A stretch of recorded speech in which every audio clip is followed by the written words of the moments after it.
first and second air on our network. The top winners. Mia Lazar and Ava Lazar, 8th and 6th graders at Blacksburg New School, want presidential candidates to discuss campaign finance and money in politics.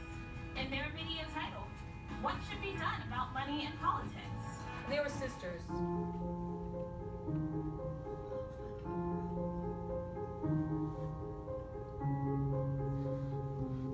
You see flyers in your mailbox and find advertisements on TV, the radio, and the internet. This is the way that politicians try to get elected. Politicians spend millions of dollars on their campaigns. As soon as one election ends, the fundraising for the next election begins. Every day that Congress is in session, there are fundraisers all over the country. In 2012, the presidential elections cost about $2.6 billion. You can't help but wonder, where does all this money come from? The truth is surprising. Over 68% of election funding is contributed by less than 1% of Americans. There are people who are spending vast sums of money to influence elections. That's provable in our data across the board, and that's with Democrats and Republicans, by the way.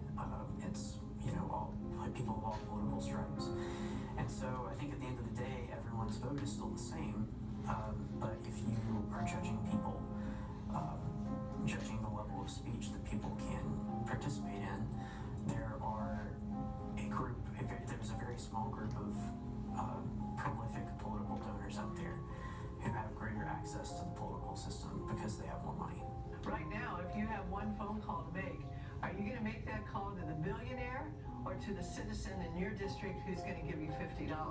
Unfortunately, I think we know the answer to that question. That's probably the biggest problem we have in the system. The money received by politically active nonprofits is called dark money. These groups can receive infinite contributions, but in complete secrecy. In 2006, the amount of money spent by these organizations was $5.2 million. 6 years later, in 2012, that amount had jumped to $300 million. I think John McCain raised $300 or $400 million in his campaign under the federal spending limits. We had to raise $1 billion in mine. And my guess is the numbers are going to be a good deal larger this time around. I think that's a problem. I also think it's a problem to have campaigns very strictly limited as to what money they can receive, and then a super PAC that works, if you will, on behalf of a campaign, taking unlimited amounts of money. In one survey, 84% of Americans interviewed thought that money has too much power over government elections.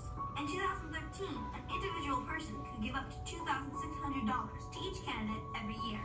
It's true that money doesn't always affect the outcome of an election, but studies have shown that 91% of the time, the better funded candidate wins. Does the average American have the same voice in politics as a billionaire?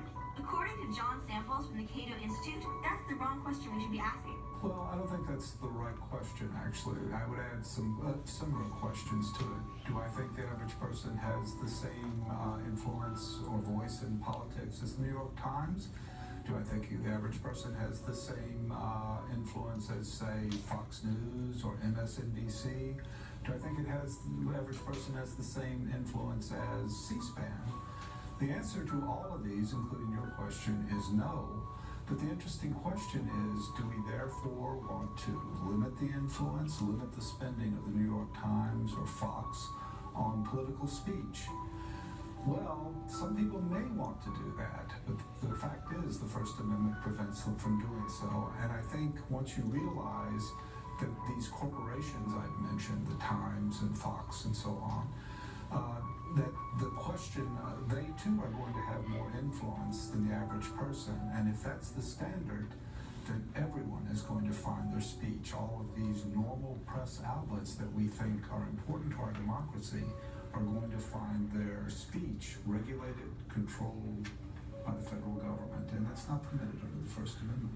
Wealthy individuals and corporations are able to spend unlimited amounts of money to influence the outcome of elections because several Supreme Court cases have basically considered and defined spending money as free speech. So therefore, people that have more money can buy more speech. So no, it's not as democratic as it should be, and average people certainly do not have as much access and influence in our political process as the billionaire class. Citizens United is a political action committee founded by Floyd Brown in 1988. The group encourages corporate interests and candidates who advance their goals. The group became famous in 2009 for suing the U.S. Federal Election Commission. In 2010, the Supreme case called Citizens United versus Federal Election Commission took away a ban that prevented corporate and union involvement in federal elections. This ban had been established by campaign finance reform laws in the 1900s and early 2000s.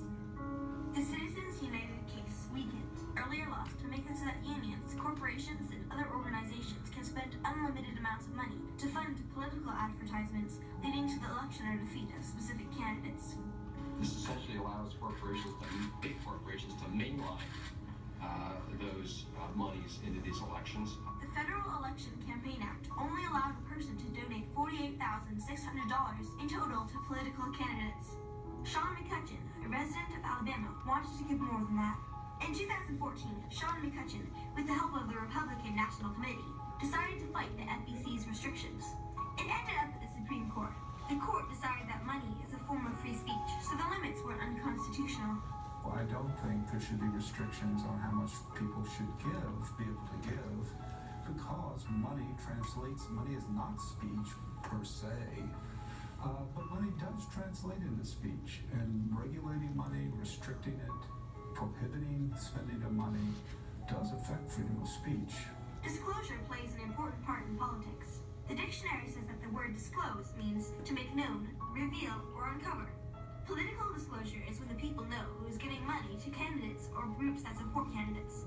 As a journalist, I can say that disclosure helps me do my job better.